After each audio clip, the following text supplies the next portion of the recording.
Salve, salve, gente boa! Eu sou o professor Euclides, essa é a Escola Teófilos. Bem-vindos ao nosso canal. Muito obrigado por ter deixado entrarmos em sua casa, trazendo esse estudo bíblico, né? Então, muito obrigado. Também muito obrigado, como sempre faço aqui, agradeço aos nossos colaboradores, os nossos patrocinadores, aqueles que fazem de maneira formal e aqueles que fazem anonimamente. Muito obrigado a todos vocês. Nosso canal está no ar e se mantém firme e forte aqui, também pelos esforços de vocês. Muito obrigado. Seguimos hoje, estamos no último livro da Sagrada Escritura, estamos tratando capítulo a capítulo, analisando os textos e vendo os seus significados do livro do Apocalipse. Hoje estamos no Apocalipse 6, estamos na primeira parte desse estudo. Por que eu digo primeira parte? Porque o Apocalipse, essa segunda parte, a parte dos selos, dos símbolos, ele começa no capítulo 5, que foi o tema do nosso vídeo. Hoje vamos para o capítulo 6. Vamos tratar de alguns dos 7 selos que são apresentados. Cristo ressuscitado, representado pelo Cordeiro, imagem que nós vimos no capítulo 5, é o único capaz de revelar os 7 selos. Esses selos que são apresentados no capítulo 6, no capítulo 7 e no primeiro versículo do capítulo 8. A abertura de cada um desses corresponde literalmente a uma cena diferente, mas todas elas com uma simbologia. O todo desse texto vai ter uma estrutura homogênea. É dividida em 7 partes pontuadas por um refrão, podemos dizer assim, que marca o início de cada cena. A estrutura reflete uma divisão religiosa do tempo em períodos de 7 dias.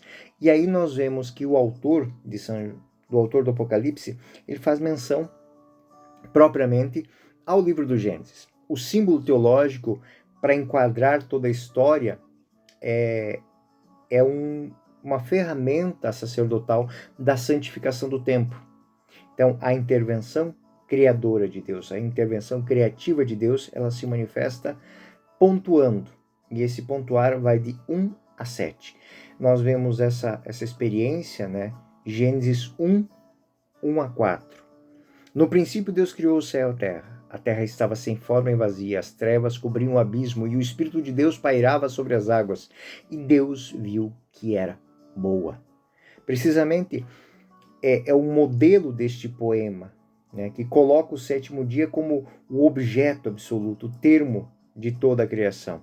E apresentou no 6º dia o momento da criação do homem. Então, os septenários, eles do Apocalipse, o 6º elemento, ele assume um papel muito importante. De fato, nós não vamos tratar desse ponto na aula de hoje. O mistério pascal de Cristo é o 7º elemento. Então, a criação do mundo, a criação do cosmos, tem o seu ponto mais alto na criação do homem. Mas o plano de Deus vai até o 7º elemento, que é a restauração da humanidade. Então, o septenário dos selos recebe uma conotação a partir da visão que introduz, ou seja, os temas da criação, da redenção, que foram os temas do capítulo 5, são dominantes aqui. E todas as cenas que são descritas têm uma estrita referência ao livro do plano da vida, o livro dos selos, o livro que contém o mistério da vida. As linhas fundamentais da história humana de acordo com a perspectiva de Deus, ou seja, o livro do projeto de Deus, que é paulatinamente manifestado ao homem. O selo, então, ele é um sinal de propriedade, de pertencimento, que retorna significativamente no 6º elemento, que dá o conjunto à ideia da história, que pertence a Deus. É na história Deus que é formado o povo que lhe pertence, na história da salvação. Então, Volto ao tema do capítulo 1, do nosso primeiro vídeo sobre Apocalipse. De fato, o Apocalipse é um instrumento de reflexão sobre a história da salvação, sobre o tempo de Deus. O septenário tem uma estrutura linear. Hoje nós vamos do capítulo 6, versículo 1 ao versículo 17. E nós vamos estudar 6 selos. E nós vamos deixar o 7º para o estudo do capítulo 7. Então, no primeiro selo, o Apocalipse 6, 1, 2, nós temos a figura do cavalo branco. Apocalipse 6, 3, 4, o segundo selo, e a figura do cavalo vermelho. Quando eu falo de cavalo, não só do animal, o cavalo, mas do cavalo e do seu cavaleiro. Apocalipse 6, 5, 6, o terceiro selo, o cavalo preto. Apocalipse 6, 7, 8, o quarto selo, o cavalo verde. Apocalipse 6, 9, o santo sobre o altar. Então, como disse, o 7º selo vai falar do testemunho. E aí, Apocalipse 6, 12, 17, o 6º selo, o fenômeno escatológico. Então, nós estamos nos encaminhando para a consumação dos tempos, onde o 7º é o ponto mais alto. Vamos primeiramente aos 4 cavalos, como disse, o cavalo branco, o cavalo vermelho, o cavalo preto, o cavalo verde. Dentro desses setenários, os 4 primeiros selos, eles têm uma homogeneidade. O que marca isso são os animais que chamam, depois o cavalo que se apresenta e a montaria. Então, existe até uma simbologia das cores dessas, né? A cena dos 4 cavalos coloridos depende de um modelo Antigo Testamento do livro de Zacarias. Então, de onde é que São João herda essa tradição das cores? De Zacarias 1, 8, 11. Tive uma visão durante a noite e percebi que entre as murtas no fundo do vale, um homem montado num cavalo vermelho, e atrás dele estavam cavalos vermelhos, alazões e brancos. Eu perguntei, meu senhor, que cavalos são estes? E o anjo porta-voz me respondeu, vou explicar-te. O homem que se encontrava entre as murtas respondeu, estes são os mensageiros que o Senhor mandou para percorrer a terra. Então, os cavaleiros disseram ao anjo do Senhor que permanecia entre as murtas, né? Acabamos de percorrer toda a terra e vimos que toda a terra está em tranquilidade e em descanso. E aí em Zacarias 6, 1, 6, novamente a figura dos cavalos. O profeta, levantando os olhos de novo, olhei e vi 4 carros que saíam dentre as montanhas. E estas montanhas eram de bronze. O primeiro carro havia cavalos vermelhos, no segundo cavalos negros, no terceiro cavalos brancos e no quarto cavalos baios. Então, tomando então a palavra, perguntei ao anjo que estava comigo, que carros são esses, Senhor? E ele respondeu, eles vão para os 4 ventos do céu, deixam o lugar de onde se apresentaram diante do Senhor de toda a terra. Os cavalos negros dirigem para o norte, os brancos para o ocidente, os baios para o sul. Então, o autor ele vai usar essa imagem para inserir esses 4 primeiros selos. E aqui, o autor do Apocalipse ele fez muitas correções, elaborando uma apresentação original. Zacarias ele fornece sugestões simbólicas, mas quanto ao significado e a comparação, não tem a mesma equivalência. Então, na Bíblia, o cavalo é frequentemente representado como um símbolo de força e um meio de combate.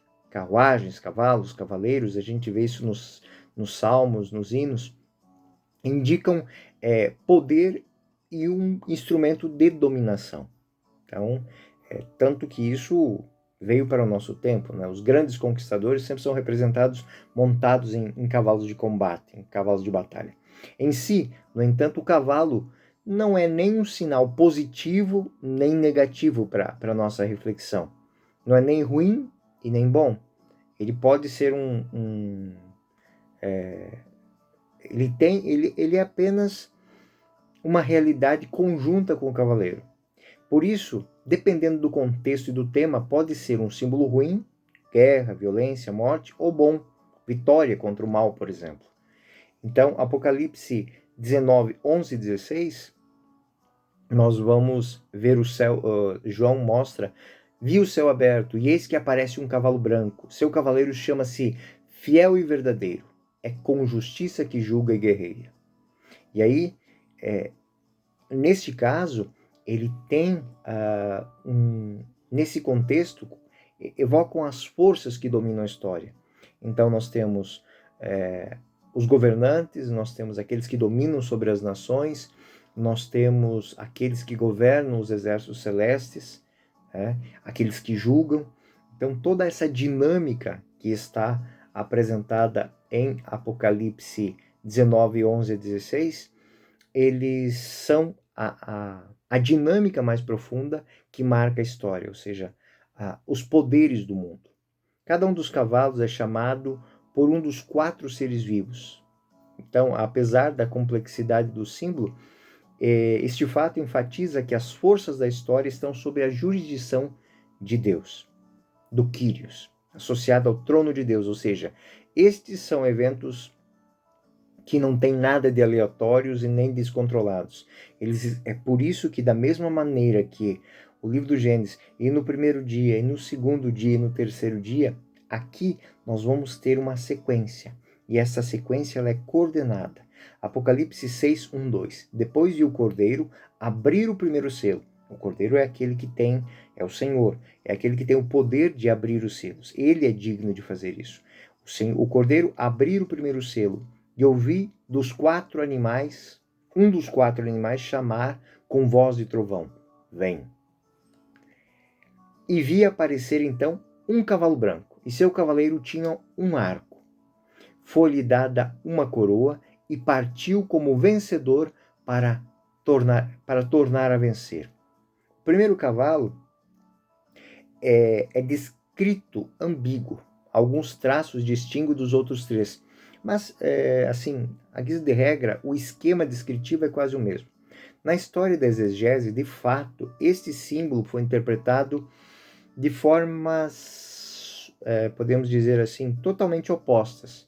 Como um sinal negativo, poderia evocar a guerra, a violência, e até mesmo os exércitos, né, que combatiam contra os cristãos, os exércitos dos partos ou mesmo o anticristo.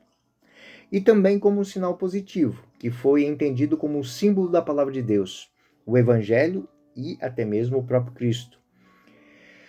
Os elementos simbólicos que caracterizam, interpretados na perspectiva de todo o Apocalipse, fazem que a gente entenda que o significado tem sim o valor mais objetivo, é positivo. A cor branca é o símbolo da vida nova, da ressurreição. O arco, ele evoca o julgamento divino. A coroa, o reconhecimento da vitória. E as duas indicações finais enfatizam fortemente a natureza do vencedor no presente e no futuro. Ou seja, o vencedor que volta para vencer de novo. Então, a comparação com a cena de 19, 11 e 16 que fizemos leva a considerar que o cavalo branco é um símbolo cristológico, é um símbolo do Cristo, com toda a sua magnanimidade, como Redentor, como Criador e tudo mais. Talvez nesse quadro, a dinâmica histórica, nós pudéssemos primeiro ver o símbolo da natureza humana em positividade original, ou seja, o homem originalmente, ele traz essa dignidade.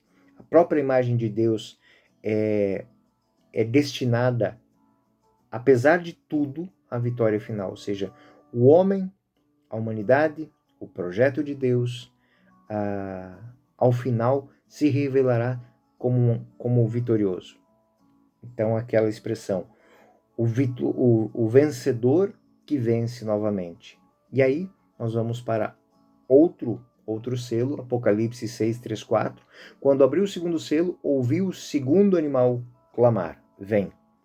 Partiu então outro cavalo vermelho. Outro cavalo, o vermelho. A quem o montava foi dado tirar a paz da terra, de modo que os homens se matassem uns aos outros. E foi-lhe dado uma grande espada. O segundo cavalo, caracterizado pela cor vermelha e seu cavaleiro com uma grande espada, sua ação é oposta à paz, é o impulso de luta entre os homens. É o símbolo mais claro da guerra, da violência. Mas o poder que lhe foi dado, teológico, né? Ou seja, permanece sob o controle de Deus. Ou seja, os acontecimentos da história, por mais trágicos que sejam, eles estão dentro deste contexto de um teológico. Eles não fogem ao controle. Existe um limite para isso. Apocalipse 5, 6. Quando abriu o terceiro selo, ouvi o terceiro animal clamar, vem. E vi aparecer um cavalo preto. Seu cavaleiro tinha balança na mão. Ouvi então que uma voz clamar no meio dos 4 animais. Uma medida de trigo por 1 denário, e 3 medidas de cevada por 1 denário. Mas não danifiques o azeite e o vinho. O terceiro cavalo negro, ele representa a fome, e seu cavaleiro tem uma balança na mão.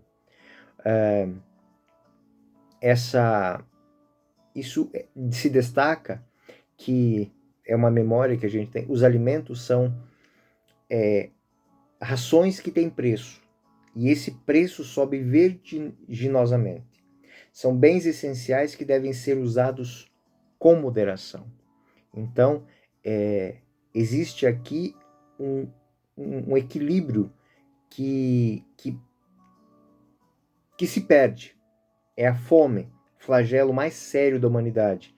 Então, muito dinheiro compra pouca comida. Então, essa é uma realidade que se apresenta aqui. Então, como disse assim, para olhar, ou seja, o que torna os alimentos caros?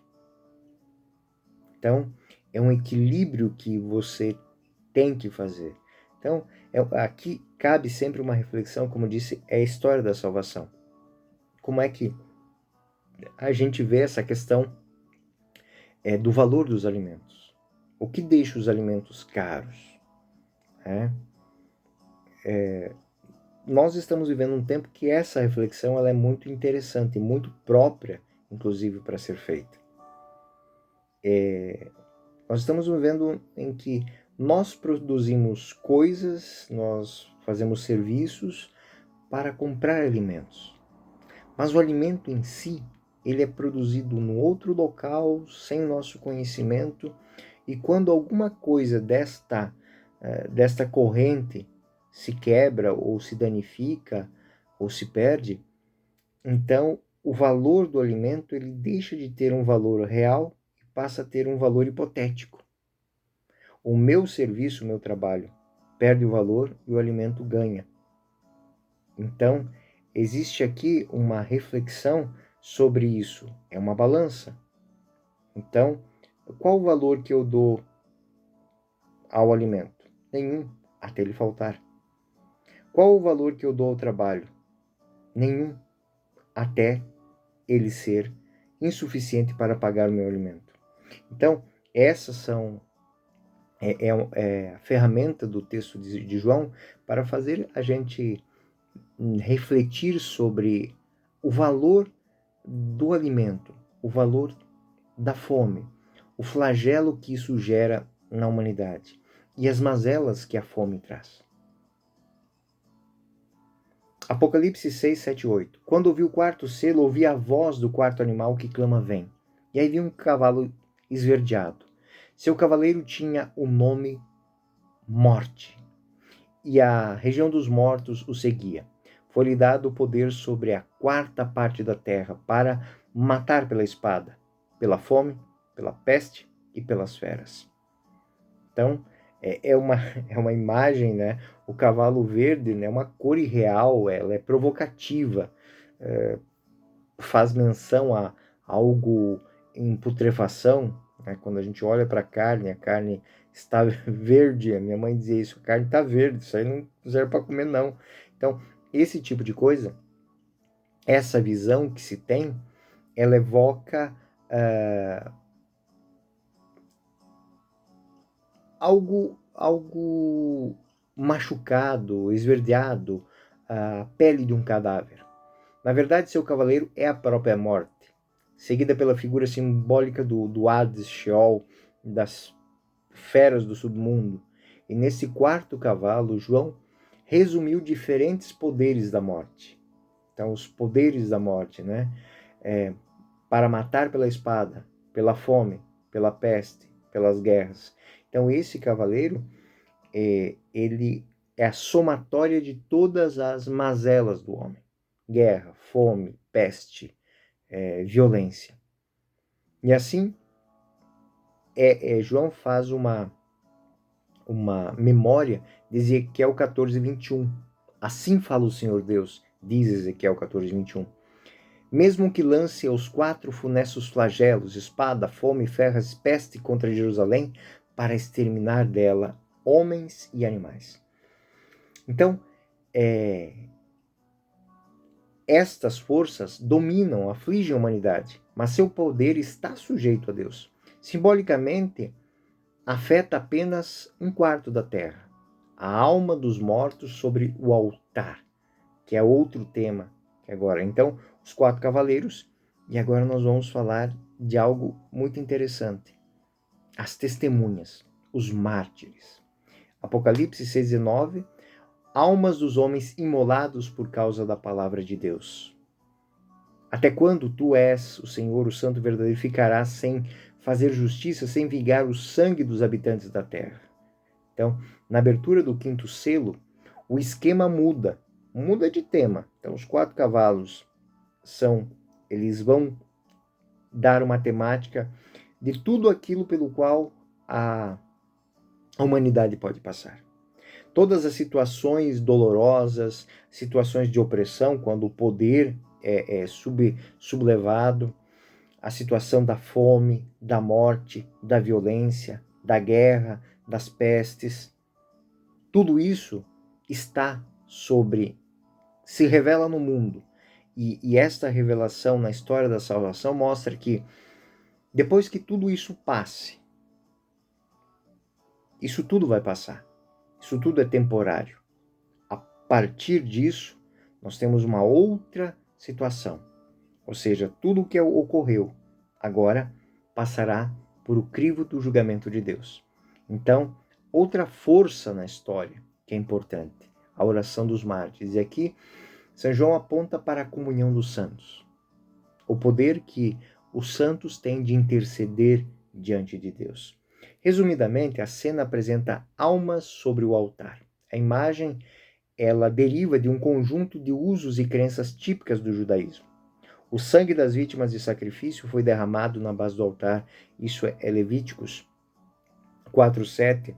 O resto do sangue do touro ao pé do altar e dos holocaustos está à entrada da tenda de reunião. A mentalidade o sangue, ele se identifica com a alma. O sangue derramado se identifica com a alma. Então, derramar sangue é fazer a alma sair do corpo.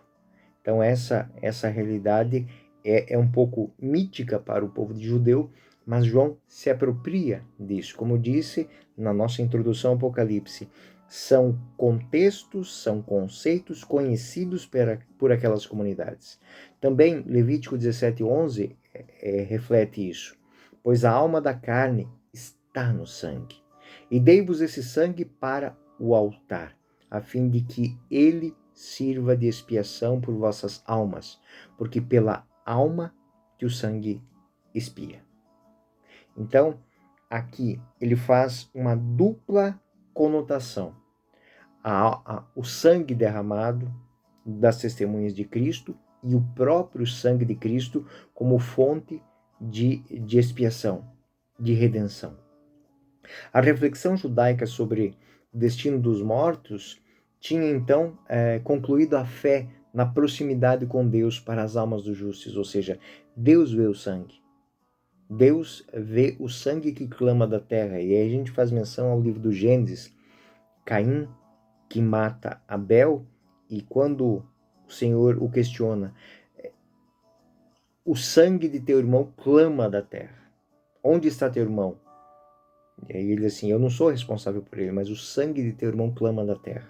Então ele vê o clamor do sangue dos inocentes. As almas próximas de Deus são violentamente mortas por razões religiosas. E aqui é uma reflexão. Essa causa indignação e uma fórmula em comum, né? E aí que é indicada. E aí Apocalipse 1:2, o testemunho de Cristo, tudo o que viu. Apocalipse 1:9, e companheiros nas tribulações, na realeza, na paciência, em união com Jesus. Está falando da união dos mártires com Cristo. Apocalipse 12:17, e foi fazer guerra ao resto de sua descendência, aos que guardam mandamentos de Deus e têm o testemunho de Jesus. Apocalipse 19:10, como tu e teus irmãos possuidores do testemunho de Jesus, né? Porque o espírito profético não é outro que o testemunho de Jesus. Então essa frase ela vai voltar várias vezes, vai voltar ainda em Apocalipse 20. Eram as almas dos que foram decapitados por causa do testemunho de Jesus e da palavra de Deus. E todos aqueles que não tinham adorado a fera ou a imagem, que não tinham recebido o sinal na fronte, nem nas mãos, eles viveram uma vida nova e reinaram por Cristo por 1000 anos. E é aqui que João quer chegar, ou seja, mostrar que o sangue deles não é derramado em vão. Indica fidelidade a Deus concretamente e demonstra a fidelidade de Deus a eles. O título de mártires pode competir bem com eles. Então, esse testemunho é mártir. Então, martírio. Então, essa palavra, martiria, é o testemunho. Apocalipse 6:10, os que clamavam em alta voz, dizendo, até quando que és tu, que és o Senhor, o santo verdadeiro, ficará sem fazer justiça, sem vingar o nosso sangue contra os habitantes da terra. Então, o poder do sangue dos inocentes. Tudo isso está sendo apresentado. Imaginem uma comunidade que está sendo perseguida e que vê dia a dia membros de sua comunidade serem presos, serem torturados, serem obrigados, serem humilhados e se questiona. Aqui é uma reflexão que se faz. É uma reflexão de esperança que se coloca. Não importa por aquilo que nós vamos passar. O fato é que o nosso sangue não é derramado em vão, tanto que daí se cunha a expressão sangue de mártires, semente de novos cristãos. A sua ação de um grito poderoso, de uma oração gritada, é o desejo ardente da intervenção de Deus, como um juízo escatológico. Então, os nossos sacrifícios cotidianos, aqui eu não falo a morte, eu falo também do sacrifício do testemunho de vida, da honestidade, da defesa da verdade, da defesa dos valores, que nos custa muito. Ela ecoa no céu como martírio, como testemunho. E aí vem aquela pergunta, quem são eles? Há basicamente duas respostas possíveis. Mártires cristãos, as primeiras vítimas da perseguição, ou os justos do Antigo Testamento, mortos porque estavam ligados à fé.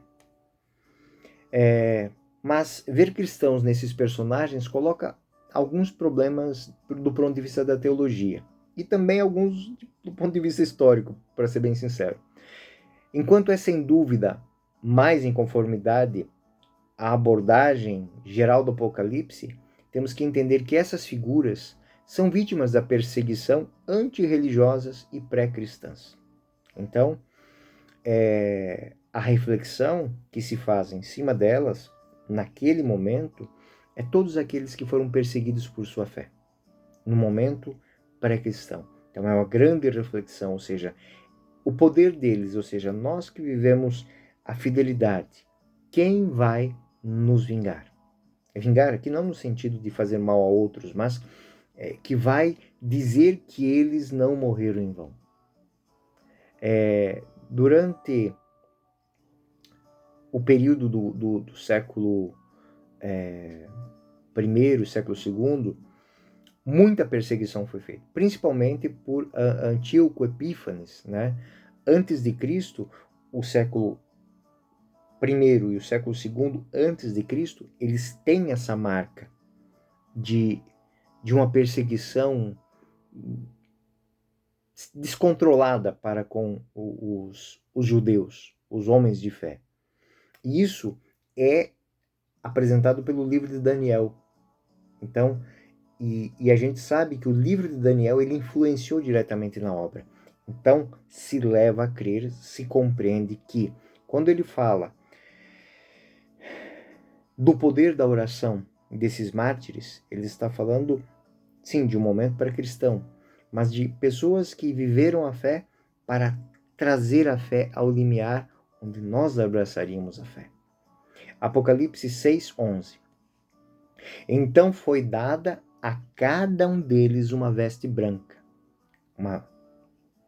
Entendem o que aconteceu aqui? Aqueles que passaram por essa tribulação antes do Cristo recebem uma veste branca. E foi-lhe dito que aguardasse ainda um pouco, até que se completasse o número dos companheiros de serviço e irmãos que estavam com eles para serem mortos. E aí ele está fazendo uma passagem. A resposta de Deus é apresentada como um dom simbólico, o manto branco, que é a participação na ressurreição.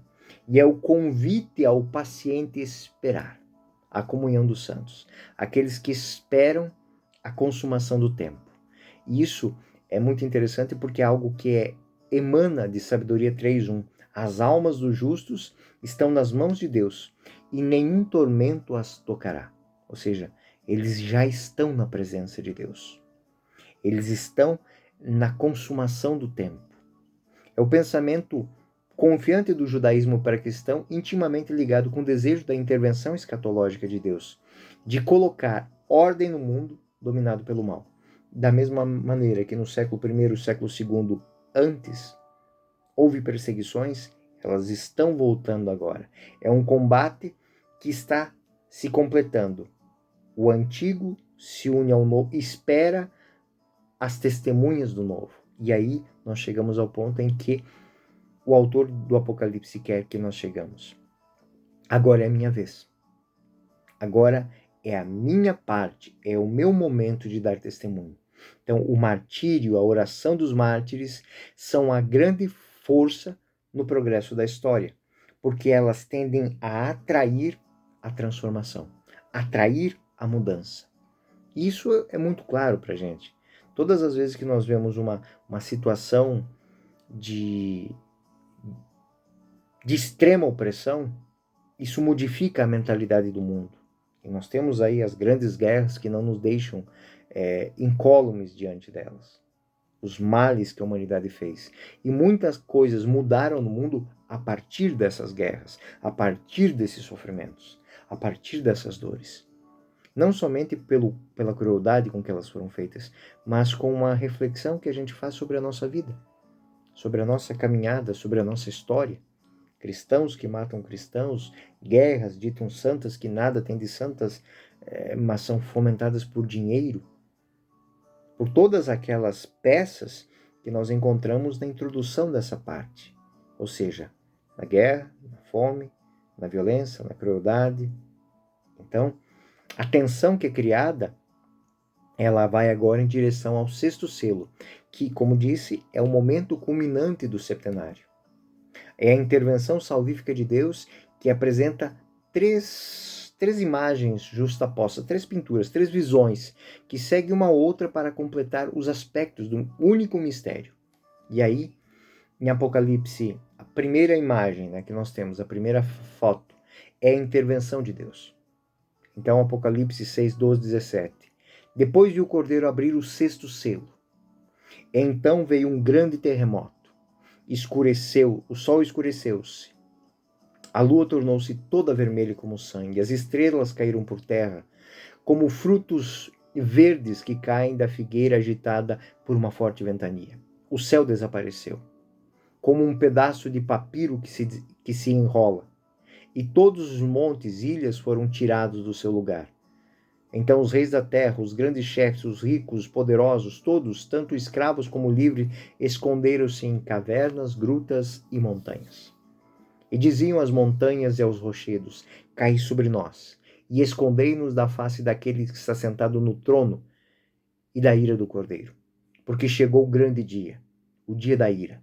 E quem poderá subsistir?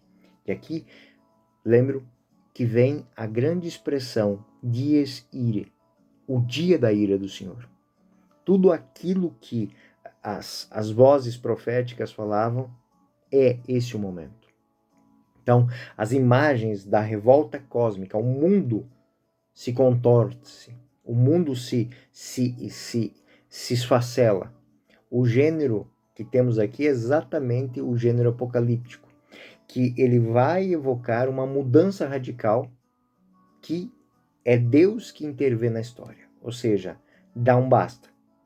A catástrofe é etimologicamente uma reversão da presença, e a presença de Deus como alguém que age na história, que produz uma novidade absoluta, que abala as estruturas.